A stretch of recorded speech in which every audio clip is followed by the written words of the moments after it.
Hi, everybody. Bonsoir tout le monde. I hope everyone can hear me. Thank you for joining us this evening.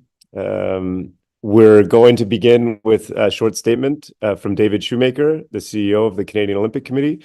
We're also joined by notre chef du sport, Eric Miles. David will say his remarks in English and French, and then we will open the floor to questions. S'il vous plaît, levez votre main si vous avez une question. If you have a question, please raise your hand, and we'll do our best to get through as many questions as we can this evening. And with that, I will pass it over to David Shoemaker. Merci beaucoup, Tom. Nous sommes ici en direct de Paris, à la Maison olympique du Canada. Je comprends qu'il y avait plusieurs questions aujourd'hui directées à nous, au Comité olympique Canada, et j'apprécie votre patienté pour que nous pouvons organiser cette session ce soir. Good evening, everyone. Thank you very much for your patience in joining us here this evening. I've just now been on the ground in Paris a little over 30 hours, or for a little over 30 hours. We come to you from Paris, from the Canada Olympic House, Maison Olympique du Canada, our home here in Paris for the next nearly 17 days. I must say, I wish it were under different circumstances that I were speaking with you this evening. As Tom mentioned, I do have a statement to read, and I'll read it in both English and French, in large part because there have been so many questions that we fielded over the course of the last 24 hours or so. And my goal and aim would be to hopefully address several of those in doing so. But contrary to what Tom said, I can't assure you that it's brief. On July 22nd, we were made aware of a Canadian who was detained by police in Saint-Étienne, France. Soon after, we learned it was for using a drone to record a Team New Zealand soccer or football practice. We then worked to understand whether there were any other recordings of New Zealand or any other teams for that matter. We spoke with Canada Soccer CEO Kevin Blue, as well as head coach Bev Priestman, among others. And those two informed us that after speaking to the assistant coach, they learned that there had been one other recording. That recording was taken earlier of another New Zealand practice. They said unequivocally that they did not know these recordings had happened and were not involved. We also learned that the footage was solely in the possession of the individual who had flown the drone. At this point, we endeavored to develop sanctions that reflected the seriousness of the behavior, and that we would ensure the opening match, or that would ensure the opening match this week could be played respecting the principles of fair play. Though we are all disheartened by this incident, we thank Canada Soccer for being open and transparent with us throughout the process so far. The removal of two key staff from Canada Soccer and its team, and the head coach missing the first match of the Olympic tournament, will undoubtedly be debated by some. We believe that these actions and the mandatory ethics education that we have imposed at least mitigate any advantage Canada may have had or be seen to have had against New Zealand football and their women's national team. It would also send a clear message that though the COC wants to see Team Canada on the podium as much as anyone, winning the right way is the only way for us. We are satisfied that these steps are appropriate, but have been and will continue to be in contact with the IOC and FIFA should any further action be required. Finally, I'd like to say, at the risk of stating the obvious, that this is not how Team Canada planned to start these games. This is one of the strongest teams we've ever fielded. We have more medal potential in more sports than at any games I can remember. And I just watched an amazing announcement with Maude Charon and Andre DeGrasse, Canada's flag bearers, for this Friday night's opening ceremony. We have an incredible squad of athletes that are proud to wear the maple leaf and who make me, and I hope all Canadians, proud every time they step on the field of play. Maintenant en français. Le 22 juillet, nous avons été informés de l'arrestation d'un Canadien par la police à Saint-Étienne, France. Peu de temps après, nous avons appris qu'il s'agissait de l'utilisation d'un drone pour enregistrer une pratique néo-zélandaise. Nous avons ensuite travaillé afin de voir s'il y avait eu d'autres enregistrements de la Nouvelle-Zélande ou d'autres équipes. Nous avons parlé avec le PDJ de Canada Soccer, Kevin Blue, et l'entraîneur-chef Bev Priestman, qui nous ont informé que, après avoir parlé à l'entraîneur adjoint, ils ont appris qu'il y avait eu un autre enregistrement. Cet enregistrement, excusez-moi, a été pris plutôt d'une autre pratique néo-zélandaise. Ils ont déclaré sans équivoque qu'ils ne savaient pas que ces enregistrements avaient eu lieu. Nous avons également appris que les images étaient en possession exclusive de la personne qui avait piloté le drone. À ce stade, nous nous sommes efforcés d'élaborer des sanctions qui reflètent la gravité du comportement et qui garantiraient que le match d'ouverture de cette semaine puisse se jouer dans le respect des principes de fair play. Bien que nous soyons très découragés par cet incident, nous remercions Canada Soccer d'avoir été ouvert et transparent avec nous tout au long du processus. Le retrait de deux membres clés du personnel de l'équipe de Canada Soccer et l'absence de l'entraîneur-chef lors du premier match du tournoi seront questionnés par quelques-uns. Nous croyons que ces actions et la formation obligatoire en matière d'éthique atténuent au moins tout avantage que le Canada aurait pu avoir ou donner l'impression d'avoir eu contre le football néo-zélandais et son équipe nationale féminine.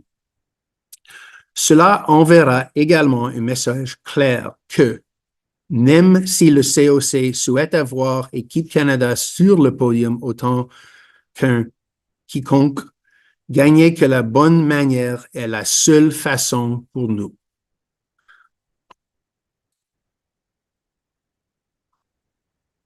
Nous sommes convaincus que ces mesures sont appropriées, mais nous avons été en continuant d'être en contact avec le CEO et la FIFA dans le cas des autres mesures s'avéreraient nécessaires.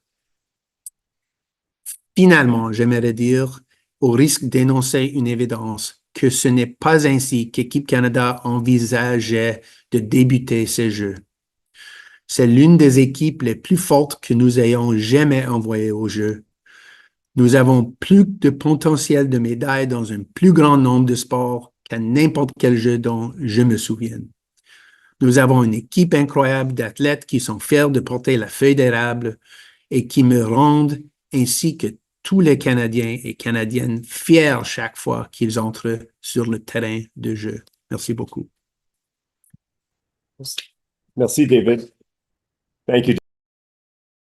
You're muted. Yeah. Thank you. Thanks, David. Merci, David. First question, we have Andrew Jones. And apologies if we get out of order. It automatically adjusts alphabetically here, so we're trying to keep track. But Andrew Jones, you're up first. Thank you very much, Thomas. Just my question for David. David, for Coach Priestman, what made it comfortable for you for her to continue the rest of the tournament after the first match, after she told what she said about the drone controversy? And on a lighter note, having Andre and Maud be the flag bearers, your thoughts on that? Thank you very much. Andrew, apologies. We couldn't hear you for the start of your question. If you could repeat that. Sorry about that. No problem, Thomas. Thank you. Andrew Jones from NBC Olympics. My question for David is, when Bev told you about her side of the story as well as her staff, What made you comfortable to have her manage the rest of the tournament after the first match? Thank you. Thank you, Andrew. We thought about all repercussions for Bev. At the end of the day, the drone footage related to the filming of 2 New Zealand practices. And it remained in the hands of the pilot of the drone. And the advantage that I guess was intended to be obtained was not obtained, at least to the best of our ability to ascertain. As well, I was persuaded by the fact that Bev Priestman had no involvement, no knowledge in the incident. So those who had the direct involvement in the incident, we removed from Team Canada. There's no room for that in Team Canada. It doesn't conform to our standards of fair play and our values at the Canadian Olympic Committee. And I listened to Bev and her apologies to Canadians, her apologies to her team, apology to Team New Zealand, in fact, and decided this was the right balance to strike under the circumstances. And we'll see. I think you had a second question. Is it related to Maude and Andre? Yes. Yeah, I'm delighted. I'm delighted as much at their announcement as our flag bearers as I am at their reactions to being selected, both being second week athletes. They themselves were quite surprised to be invited. And I think to coin or borrow from them, with a weightlifter and a sprinter, the combination of speed and strength it was one that I hope we'll remember for some time. Thank you, Andrew. Ben Steiner, I believe you're up next.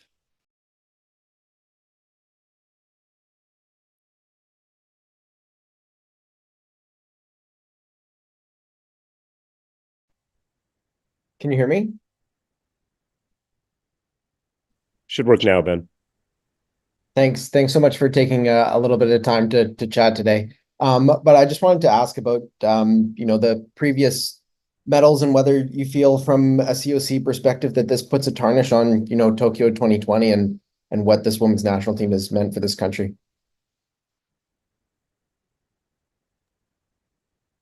Yeah. Thanks, Ben.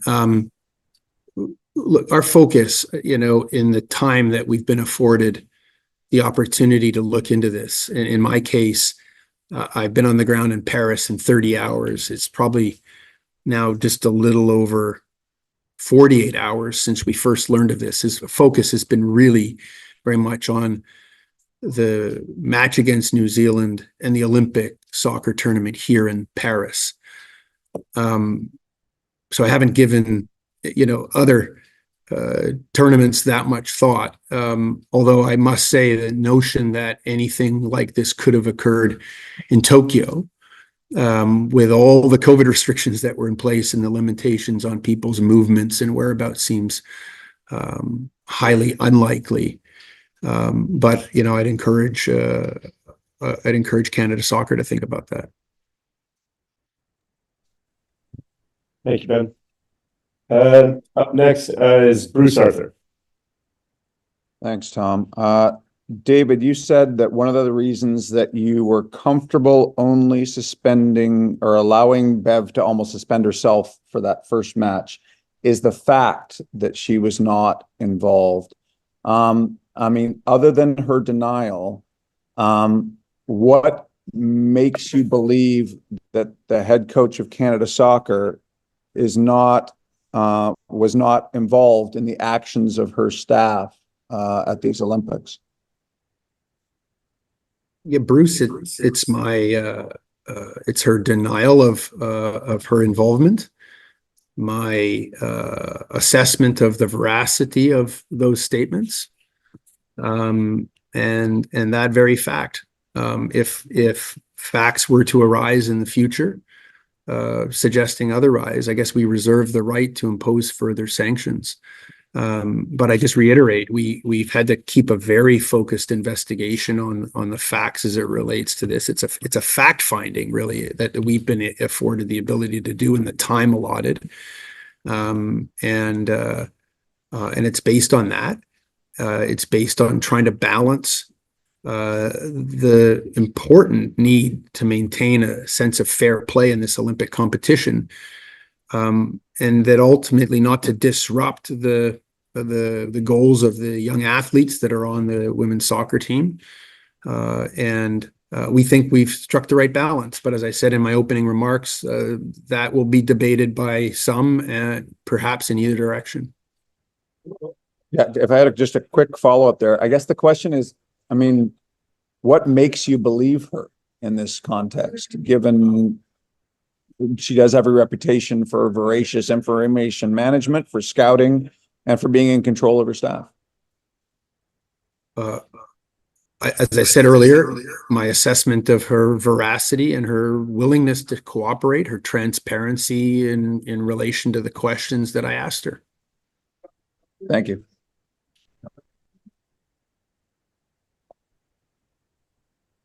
Thanks, Bruce. Greg Strong.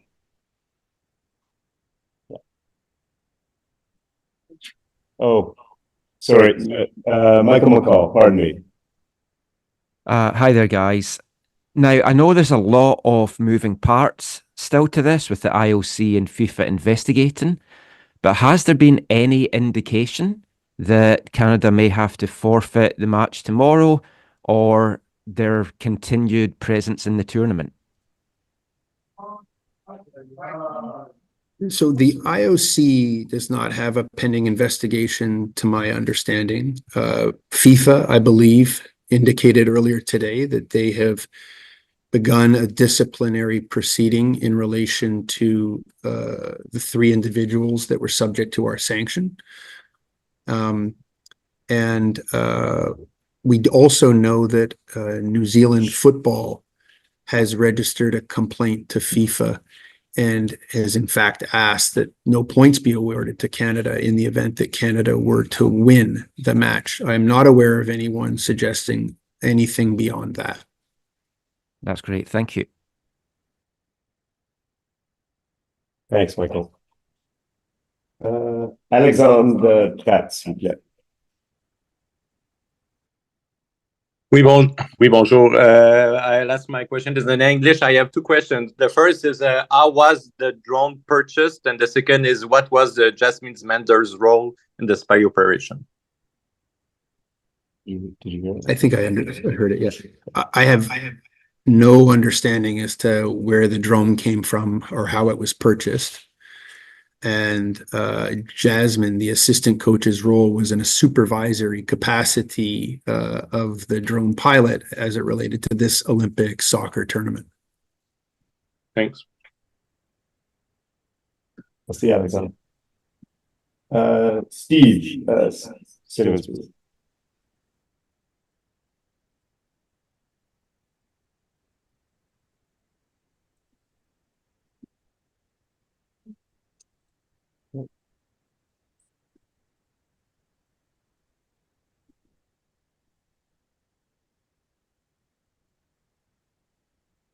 Was I heard there? No, I'm sorry, Steve. I hear you now. If, in your words, winning the right way is the only way for Canada, why is Bev Priestman still coaching in this tournament? I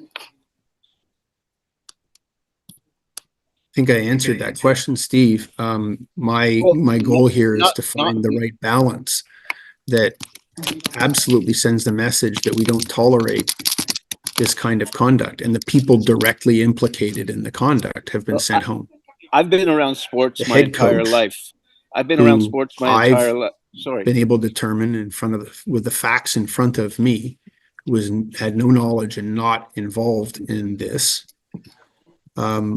chose to remove herself from the match for which the footage was obtained. there's no other footage for any other match in this tournament. And so in my role, which you need to understand is limited to having authority over the soccer team in relation to its competition and here at the Olympic Games, determined that the competitive integrity issues would be addressed by her sitting out the match against New Zealand, and that there would be no lingering competitive integrity issues as it related to the balance of the Olympic soccer tournament. Hi, Steve. Sorry, I can't tell if you were talking there or not. Your name was flashing, and so don't know if it was an echo. Thank you. Up next is Cleve Denshop.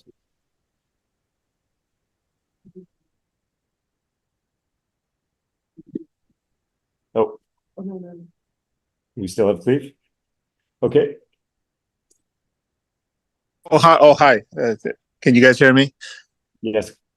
Yeah. I guess, Dave, just following up from what Steve Simmons was saying and what Bruce Arthur were obviously saying, that it sort of stretches in, it stretches what we can all believe about a coach not having any idea what their staff is doing, and I know, you're stuck in a really hard place. I mean, you can only do what you can do in regards to the Olympics. You have no control over Soccer Canada in any other way, shape, or form in any other competitions. But does this sort of, and someone asked you about the tarnishing of the image of this team and what they've done in the Olympics, it does, have an air of unbelievability to it that the head coach would not know what was going on. Yeah. The reality is I can only work in the timeline afforded to me with the facts available to me and the people available to me, including the logistical challenge of I'm in Paris. I arrived in Paris yesterday morning, and most of the things, or I guess all of the things related to this activity took place in Saint-Étienne and further south of us. And so I with the facts available to me, made judgments that I think properly addresses the situation.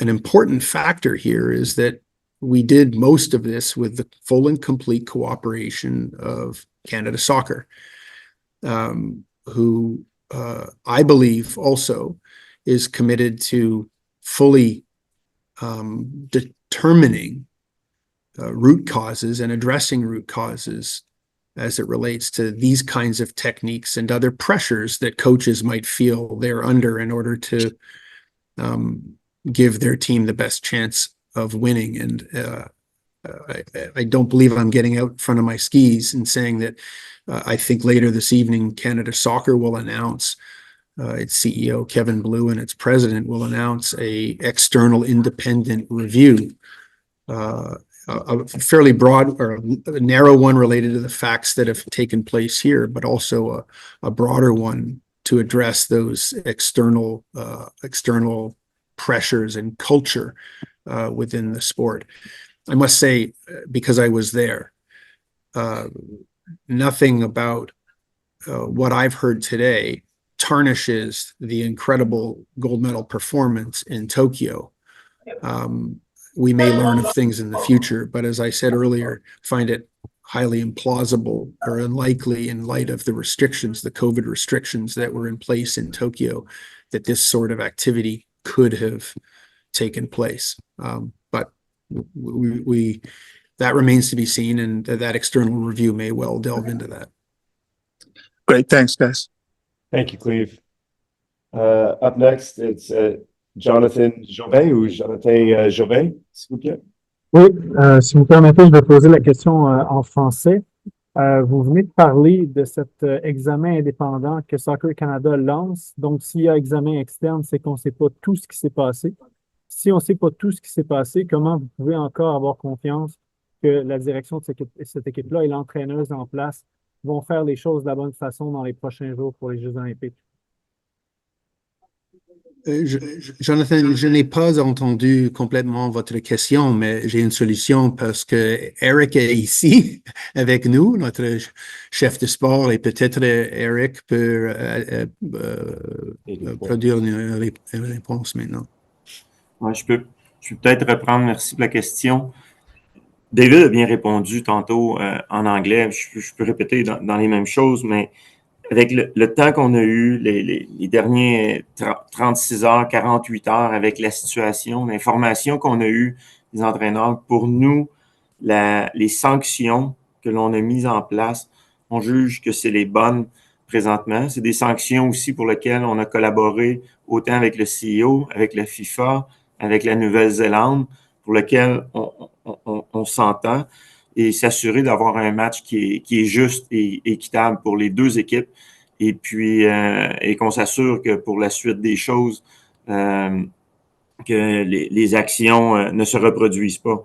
Et pour ce qui est de l'enquête ou du travail qui va être fait plus à long terme, ça appartient à Soccer Canada de bien répondre et d'expliquer comment ils voient la suite des choses.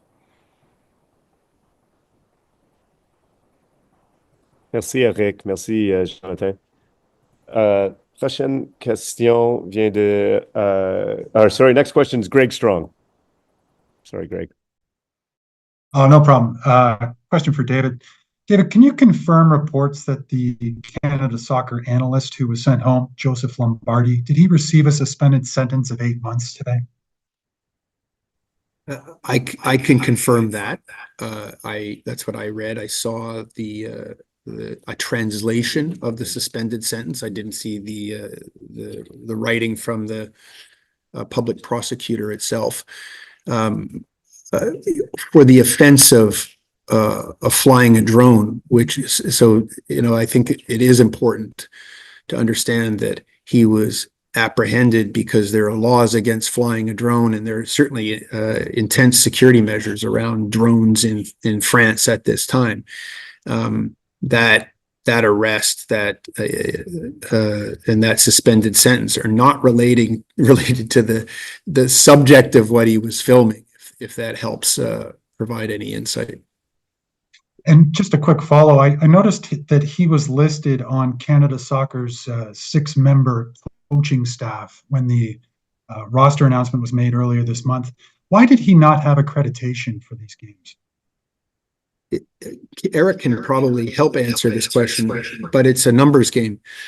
So we have a certain number of accreditations that we can offer to each of our sports, or our sporting national sporting organizations that we divvy up, and then they make decisions as to where those accreditations can go. He was a member of the team, but unaccredited, and funnily enough, an important distinction in the Olympic world, but perhaps weird for some people to see that written out. But that's why we described him as an unaccredited member of the team.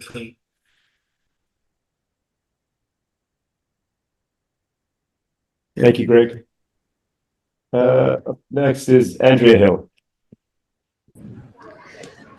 Is any support being offered to Jasmine and Joseph as they go through any legal or criminal matters in the country? Sorry, Andrea, your question was cut off. Is any support being offered by the Canadian Olympic Committee or Canada Soccer for Jasmine and Joseph as they go through any legal or criminal proceedings in the country?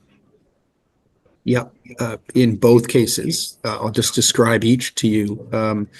In the case of Joseph, who was detained, obviously, then those services were in the form of offering legal support as well as consular services through Global Affairs Canada, and that occurred, almost as quickly as we learned of him being detained. And then in the course of Jasmine, we have both what we call our ombudsperson support, so to help her understand her rights and role and the route forward, so to speak, in situations such as this, as well as mental health support for everyone. Not just these two individuals, but other members of the coaching staff. We have several mental support and mental health officers here in Tokyo for a whole host of reasons that and pressures that our nearly 900 member delegation may face. And that would include all the members of the players on this soccer team as well.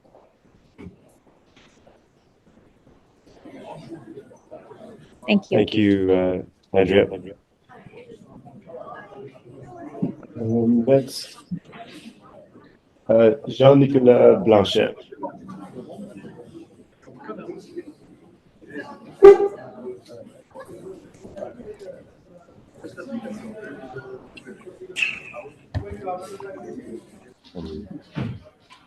Oui, vous m'entendez?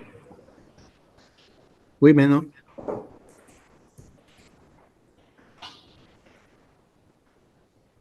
Peut-être on a manqué de questions. Oui, bonjour. Ma première question, c'est peut-être plus pour Eric. Vous dites que vous avez travaillé avec la FIFA, le CIO et la Nouvelle-Zélande pour s'assurer que ce sera un match équitable, mais est-ce que vous avez la confirmation que la Nouvelle-Zélande estime que ce sera un match équitable? Écoute, on s'entend, c'est des discussions complexes, puis de s'entendre, mais moi, je crois sincèrement, les discussions, surtout de mon côté, de notre côté, se sont faites directement avec le comité olympique néo-zélandais. Et puis, de ce côté-là, il faut comprendre, c'est un pays avec qui on collabore énormément sur plein d'aspects, plein de dossiers, que ce soit la sécurité, le développement du sport, tout ça. On est des pays aussi qui ont des valeurs très similaires. Et puis, plus qu'on a appris dans le dossier, puis la transparence que l'on a emmenée, puis je dirais la véracité des discussions qu'on a eues, ont permis, je dirais, de se rendre à un niveau de compréhension de chaque côté de la situation qui amène sur une compréhension que l'équité entre les deux équipes pour débuter et pour jouer le match vont être respectées. Et ça, c'est quelque chose qui est cru des deux côtés.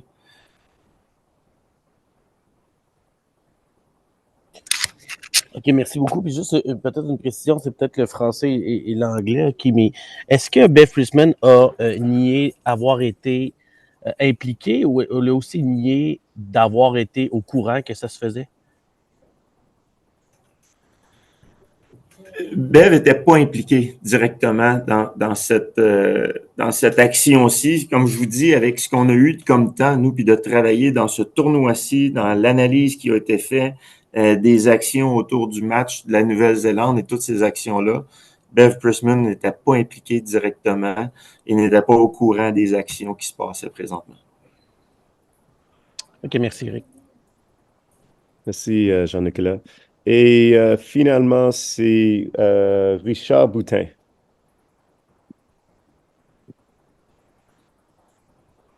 Oui, question pour Eric. C'est un petit peu. Tu parlais qu'il y a une bonne discussion avec la Nouvelle-Zélande, mais si j'ai bien compris, la Nouvelle-Zélande a déposé une plainte pour que le Canada n'obtienne pas de points dans l'éventualité d'une victoire demain. Est-ce que c'est bien le cas? Bien, c'est ce qu'on comprend. Est-ce que c'est une plainte officielle encore? Ça, on ne sait pas. Dans les échanges qu'on a, c'est ce qu'on entend. C'est dans leur droit. Il pourra peut-être y avoir un protest suite à la partie là, avec ce qu'on parle là. Mais est-ce que par les actions qu'on a mises en place et puis dans la façon que le match va se dérouler, quelles seront les décisions qui seront prises par le Comité international olympique ou dans ce cas-ci, la FIFA qui a la responsabilité première du match et du déroulement du match? On pourra voir, mais pour nous, puis même du côté, encore une fois, avec les échanges avec le Comité olympique néo-zélandais, on est confortable avec les positions qui sont mises sur la place. Il faut comprendre qu'il y a aussi la fédération dans tout ça. Nous, on n'a pas les discussions directement avec la fédération de soccer néo-zélandaise. Ce sont le comité olympique néo-zélandais qui discute avec sa fédération, comme nous, on discute avec Soccer Canada. Nous, on juge que les décisions, puisqu'on a mis en place, assurent un match juste et équitable. Et par la suite, on verra par le résultat et la suite des choses. Et puis, comme David l'a mentionné au début, s'il y a tout autre, soit enquête ou sanction, on garantit qu'on va collaborer complètement à cette suite-là. Mais est-ce que la décision va avoir lieu avant le match ou, je veux dire, ça quand même. Quand est-ce que vous pensez que la décision de la FIFA va être rendue? Non, nous, comme indication, ce qu'on a présentement, c'est que le match va se jouer demain en bonne et due forme. Et puis, on s'attend pas à aucune problématique de ce côté-là. Est-ce que là, le bout qu'on contrôle pas ou qu'on connaît pas, c'est quelles seront les décisions qui seront prises par la suite, autant du côté de la Nouvelle-Zélande ou par exemple suite, par exemple par la FIFA ou la réglementation autour du déroulement du match par la suite.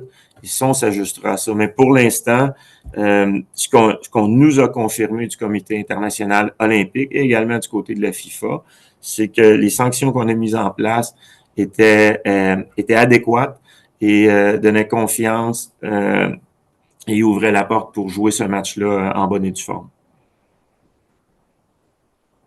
Possible qu'on se retrouve à la fin du tournoi, de la ronde préliminaire, la phase préliminaire, puis qu'on retire, que le Canada se retrouve à perdre 3 points puis qu'il soit exclu, ou que ça ait un impact majeur après, pendant la ronde préliminaire, au terme de la ronde préliminaire? Je peux pas présumer de ça. Comme je te dis, là, on a fait nos 2 premiers jours, là, nos 48 heures d'analyse. Pour nous, il y a un premier match.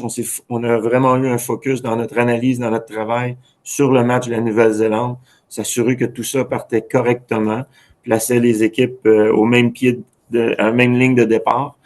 Et puis, par la suite, notre engagement à suivre les règles, les engagements de Soccer Canada à suivre les règles puis à poursuivre dans le tournoi, mais on continue avec ça, mais je peux pas préjuger présentement de la suite. Merci, Eric. Merci. Merci, Richard.